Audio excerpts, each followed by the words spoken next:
so the idea of CPR is just like a generator. So for those that may not know, so most of us may maybe kickstart generator, or when your light goes off, generator just automatically comes on.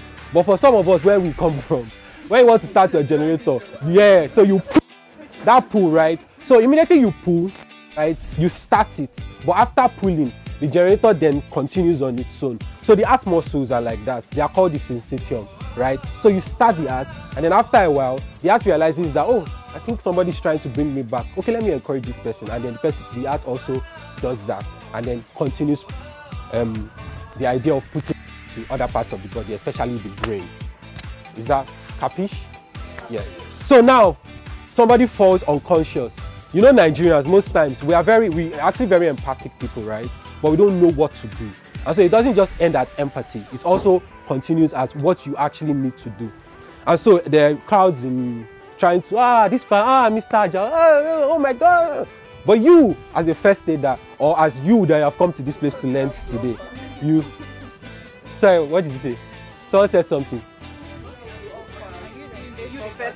Yes, thank you. So the first thing you want to do is you want to check now. There's another thing, because you've learned, or maybe you've seen this today now, or you've learned this. You feel like, oh yeah, I can save everybody. Yes, you can actually. But there's one thing you must do. First thing you have to do is you have to check whether the scene is safe.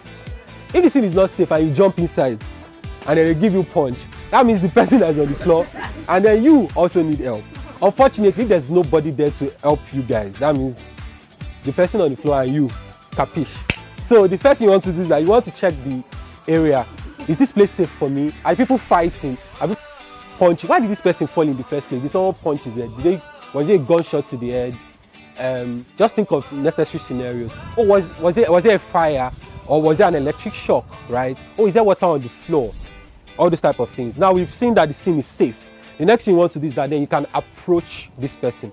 Now there's some worry sometimes. For example, oh, what if I try to resuscitate the person, then the person dies? They'll now say that I'm the one that killed the person. Fortunately for us, there's what we call the Samaritan law. So the Samaritan law actually protects you as a first aider as far as you're doing the right thing, right? So you need to learn how to do the right things. So the next thing is that you want to kneel, and then you want to check if this person is responsive. Now this person is unconscious. You want to check if this person is responsive. There are three very quick things you want to do. The first thing you want to do is you want to call his name. In this case, his name is Inamdi, right? So you want to call Inamdi. So the tap you're going to be giving Inamdi is appropriate. What appropriate means is that you're sure that whether you tap this person or not, this tap should at least make this person move. If this person is not moving, most likely this person is unconscious. So the first thing you want to do is you want to tap Inamdi. Inamdi, can you hear me? If you can hear me, shake your hand, blink your eyes, shake your leg. Now Inamdi is not shaking any, so you're sure that Inamdi has entered a state of he may not come back. So after that, the next thing you want to do is you want to check for breathing, and you want to check for pulse. Now, if peradventure you call Inamdi and Inamdi blinks, you know that he's semi-conscious, so you don't need cardiopulmonary resuscitation. You just need to monitor it as possible. And so where you actually get the most appropriate pulse is the central pulse. What central pulse means is central to the body. So there are pulses around our body, right? But the best place for central pulse is your carotid artery. Sorry for the medical jargon. It's a name. I mean, so I don't know how that carotid came by. They just told us carotid artery. So there's the carotid artery and there's the femoral artery. But the reason why we don't encourage femoral artery is that it takes, CPR is very quick, right? All these ones I'm telling you now, in less than 2 seconds, you start everything. But CPR is very quick. Carotid artery means that you most likely want to unbutton the person's trousers, remove the person's belt. It's too long. So the best thing you want to do is you want to check the carotid pulse. Before you check the carotid pulse, you want to remove the tie, right? But before you start any of that, after you've checked for scene safety and you've called Inamdi and Inamdi is not responsive, you want to immediately tell someone to call our number or call 767 or call 112. I'm just taking you step by step. It's a very quick process. I'll show you how to quickly check. While you're checking for respiration, you can listen with your, so it's called look, listen, feel. So you can look, of course, then listen with your ear, of course, and then your eyes you used to see, right? So you do this. So when you're doing that, you're also checking for pulse. Now, while I did that, I realized that Inamdi's chest wasn't rising at all. So that means Nnamdi doesn't have a pulse. That means there's no blood supplying any part of his body, and then he's not breathing. That means there's no oxygen. So what I want to do is what we know as cardiopulmonary resuscitation. Cardio, the heart. Pulmonary, the lungs. Resuscitation, generator. Yeah. So how you want to do the generator is your most dominant hand, or the hand you use the most. If you're ambidextrous, anyone. But me, I'm a righty. I was never a lefty. I forced myself to be a lefty, but it did not work. So I'm a righty. So your right hand, right, you want to put it in the middle of the chest. Why it's not advisable you put it on the left, on the right, is that on the left, right, that's where most of our heart, like my own heart is located on the left. I don't know about you, but my own heart is located on the left. But there are actually some people that they have their heart on the right, right? Yes, they are called dextrocardia. Yes. 20% of the world population, they have their heart located on the right.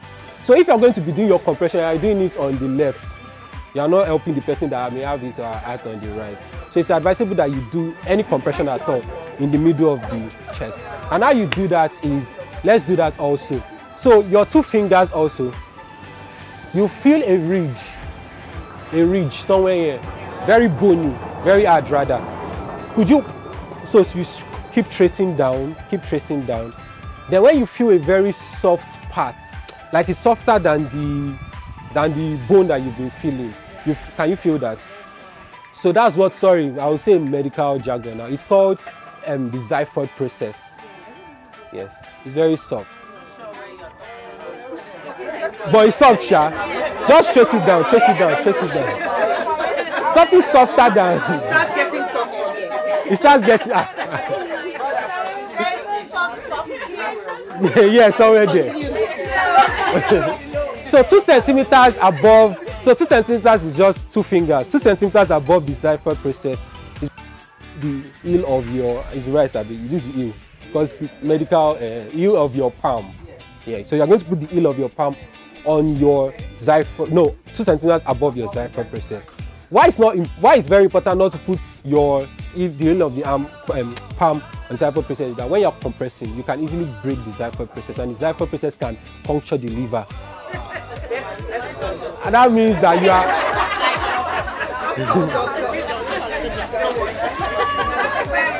So, chill.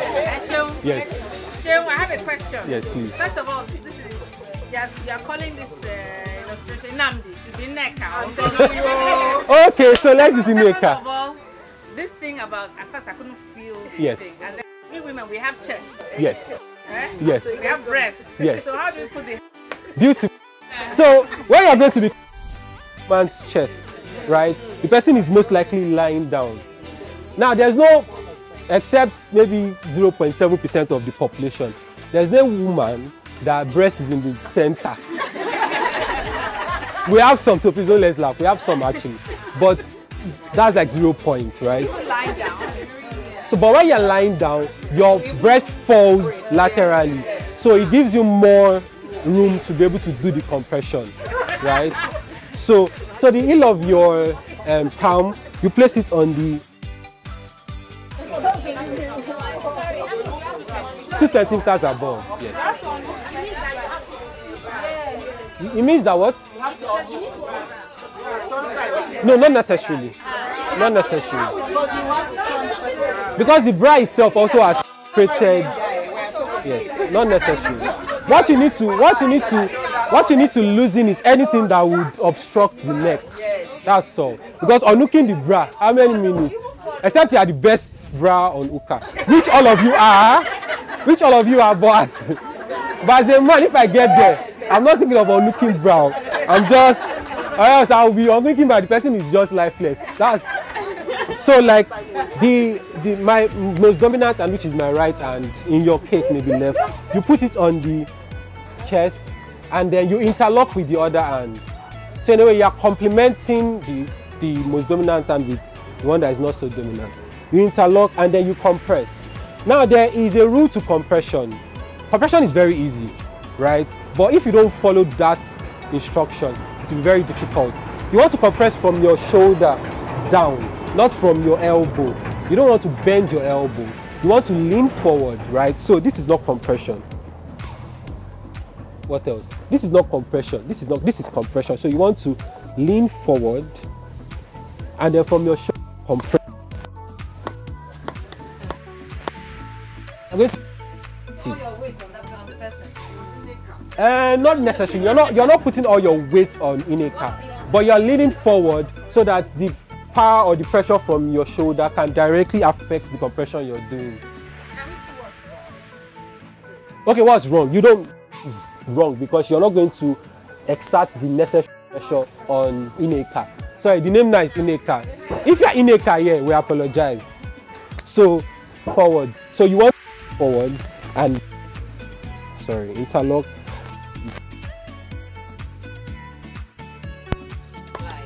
Yes. Pressure that you have to apply is how you want to know is that there's going to be a recoil. So when you, I will explain that. So when you put a pressure on Ineka's chest, right? At a point, the chest will push your hand back. So that's when you know that you're applying enough pressure. And that's what we call recoil. So it's going to recoil, it's going to push your hand back. So you do that up to 30 and then you give 2 breaths. Now, oh no, this is but that's actually true. There's a sound, not a clicking sound, but that recoil gives some, I wouldn't say as loud as this, but it actually gives, you would know when you're doing the right thing. When you compress, you know. I don't want to do it on you because it's actually very hard, right? But yes, let's just use this stuff.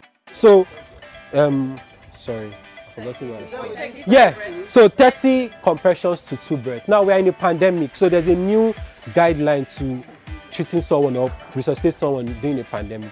If you are sure that this person, thank you. If you are sure that this person is COVID positive, you don't need to give respiration at all. You don't need to give rescue breaths. You just do your compression continuously. So you do 30, you take like 1 or 2 seconds, you do another 30, 1 or 2 seconds, you do another 30, right? But if you're not sure this person is not COVID positive, you can give breaths, right? So this is a mouth guard. Or if this person doesn't have COVID, you can give your rescue breath. But if you are sure that this person is COVID positive, you don't need to give rescue breath. So this is a mouth guard. Normally, I don't think like everybody wants to be carrying mouth guard around. So you can use your mouth to mouth, right? But I'm not going to use mouth guard, I'm going to use mouth guard today. So this is your mouth guard. And how to put the mouth guard is the pointed place faces forward. So it's more on the nose, while the downward part, or rather the broader part faces downwards. So you want to put it on the person's mouth and to give enough rescue. Sorry.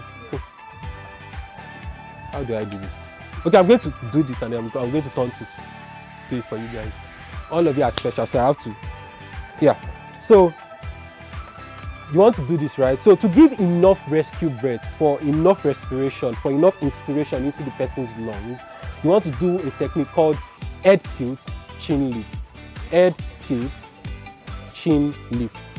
Head tilt, chin lift, and then you blow. So just like you're blowing a balloon, right? 1, 2, and then you do your compression again. So I want to show them.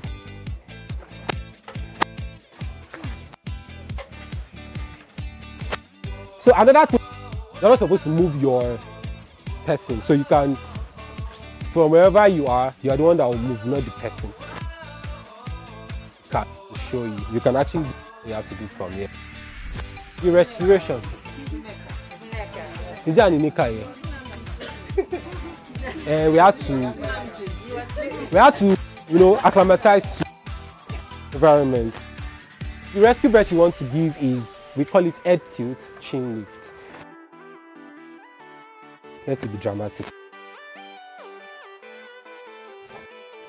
And then your breath. 1, 2. How many breaths? 2. Tilt the head when you can see visible head injury, like some cotton. Sorry, what? Please clap. I was about to say that, but she gave me a go ahead, so I'm going to do it. So in case of trauma, right? Trauma to the head, auto accident, fall from a tall height, fall from height, yeah. So what you want to do is called jaw thrust. The reason why you don't want to do head tilt, chin lift is that our neck, right, there is a nerve that passes our neck, right, that gives, how will I put it now, nerves that supports the lungs. Now, if that nerve gets affected, the lungs can stop functioning. Yeah. So what you want to do instead of doing the head tilt chin, because if you're doing that, the neck is maybe fragile at that point. You don't want to cause more harm. So you want to do the jaw thrust. And how to do the jaw thrust is quite simple. So you just want to open the mouth this way. That's all. Oh, sorry. Open the mouth. Your mouth is closed. This finger up, this down, then thrust. That's all. So that in a way helps. But at some point, there are some times that it's very difficult to do your jaw thrust. There are some points that the mouth is very close, right? So you want to give effective rescue breath. So what you want to do in that case, you still want to continue to do your head to chin lift and just open, inshallah, that nothing will happen to the person. So after doing that, you're going to do your 30 compressions and 2 breaths, and you continue until help arrives, right? If by adventure in an you have your automated external defibrillator, so when you're calling for help, the person is not just calling an ambulance to come and pick up the person, but also trying to find if there's an automated external defibrillator. Unfortunately, most organizations don't have, right? So we also encourage that organizations have such, yeah. Apart from that, for example, estate. So in your estate, you can just decide to donate and just buy one for the estate, and there's a center point where whenever there's an emergency, someone can pick it up. Now this is a trainer AED, so this is not a real AED, but this is how it looks, right? So you want to the AED. And how do you want to use the AED? There are 2 pads. So the AED can electrify the heart, and then the heart can start on its own. It can start on its own. So you want to put one pad. So the pad is also very easy to use, right? It shows you where you can actually put it. So this is saying we should put it here, and this is saying we should put it here. Adult patient. Press pads firmly on skin. So it's saying we should press pad firmly on skin. Press pads firmly on skin. Do not touch the patient. So it's giving me an instruction. So it's trying to analyze heart rhythm, whether this person actually has a pulse or not. Heart rhythm. Shock advised. Now this person doesn't have a pulse. So the AED is telling me to shock the person. Everyone clear. Clear, because it's actually electric shock. The flashing shock button. Shock delivered. Begin CPR. Did you notice anything? 10. What did you notice? So immediately after I gave the shock, I continued my cardiopulmonary resuscitation. Yeah, so you continue until you can see that this person actually has recovered, right? And how do you know that this person has recovered? You use, yes. So you check the pulse, you check the respiration. You can also call in a car. Yeah.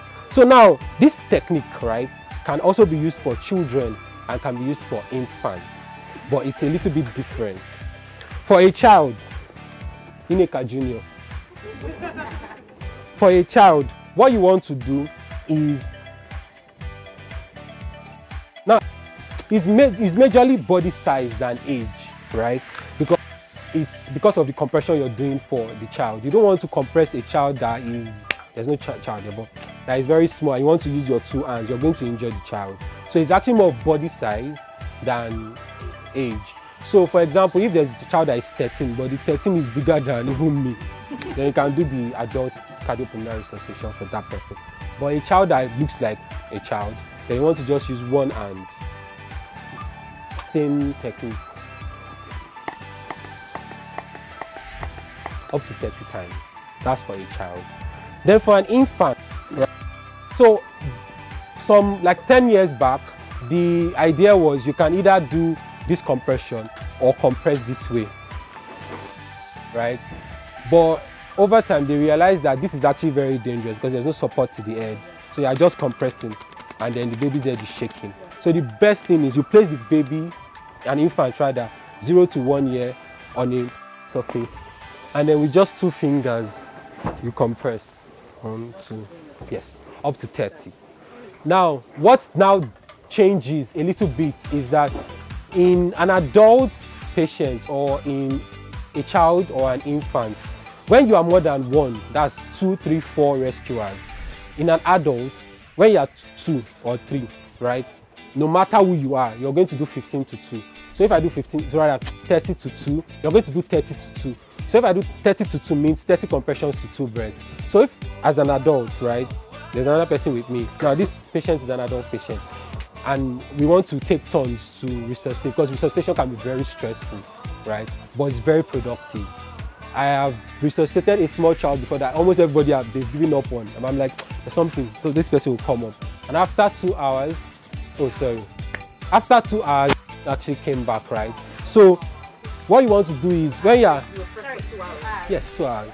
You were just going. Yes. No, so the doctor or the hospital came in 2 hours. I'm a doctor. You are the doctor. It was the hospital. Okay, so what you want to do is in this case.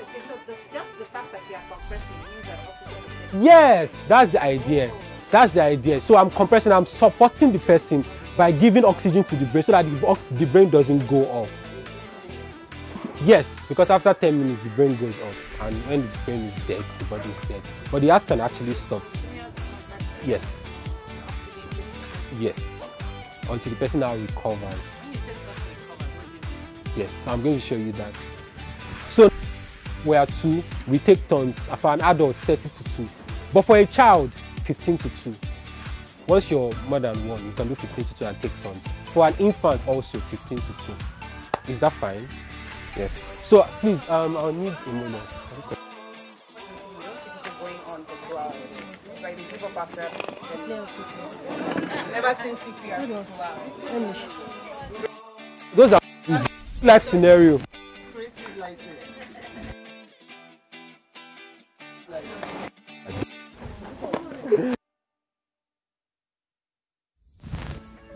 Your A. So this is life in a car in this case, although her name is Victoria. Victoria.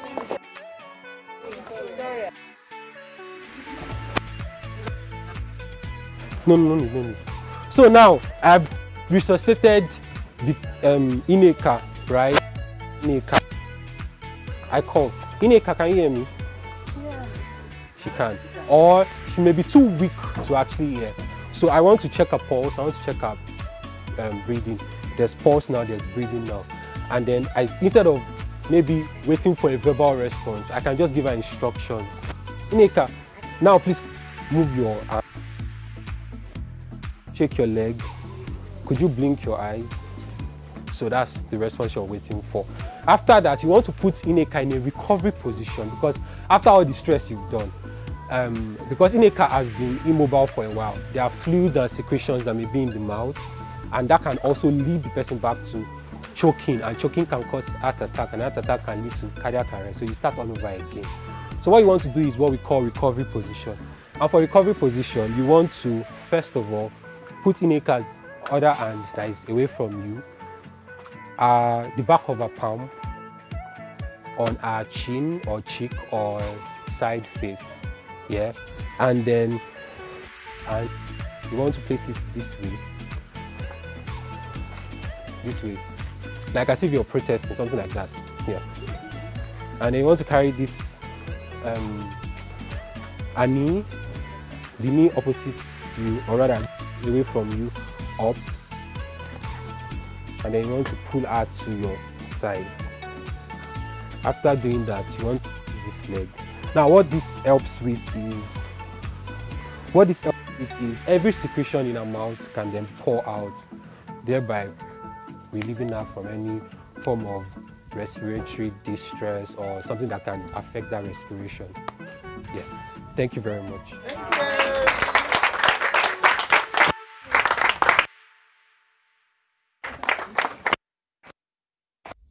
Any questions?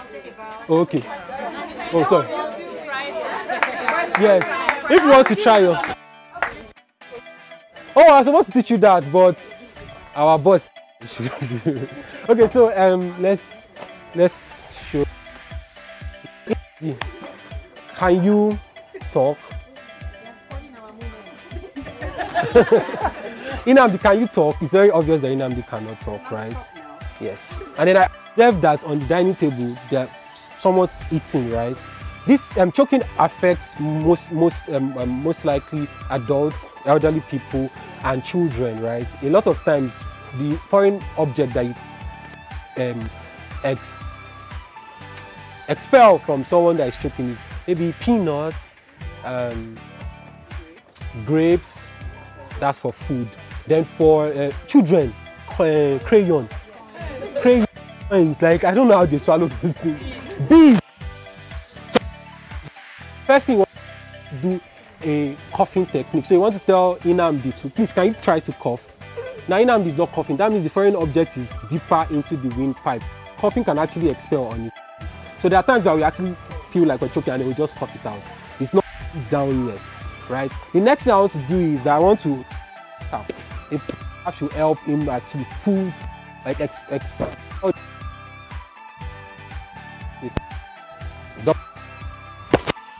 on.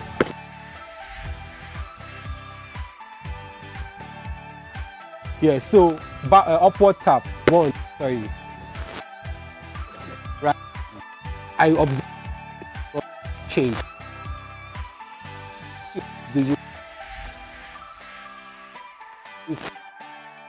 Is somewhat here between the abdomen and the chest. So you can do it for even a pregnant woman, because the question is, oh, can you actually do it for a pregnant woman? No matter how many children that a pregnant woman wants to do, whether it's triplets, quadruplets, it's not going to, the stomach is not going to reach the chest. So it's going to be between the stomach and the chest. So what you want to do is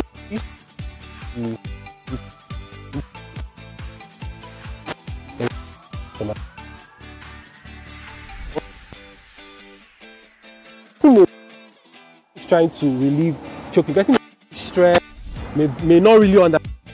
So also support. Yeah, no, this is just a guide to show us what actually happened. So pardon the things leg wide. And then you want to now this technique is very important, because even if the person is bigger than you, you can support yourself and the person. So you make sure that you want to put your leg in the middle of the person's leg forward and then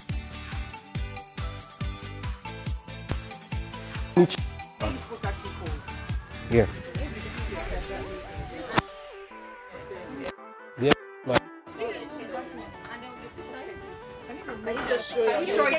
Okay. You want me to enjoy?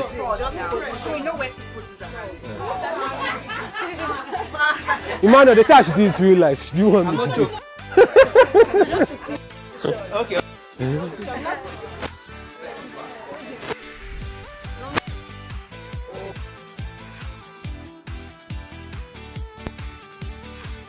So between the belly and the chest.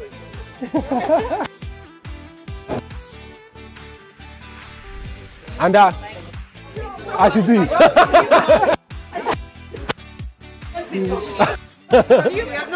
Okay, will you come and do it on me? Do you want to come and do it? I don't want to. Yes. That's the best way to learn. Oh, do you do the exact one? Okay. No, not the model. Yeah. Okay. But I don't know where to put my hand. That's the point. Okay, what's my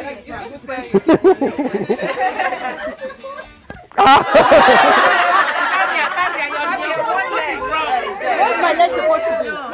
Anyone, but your leg should be in front, middle.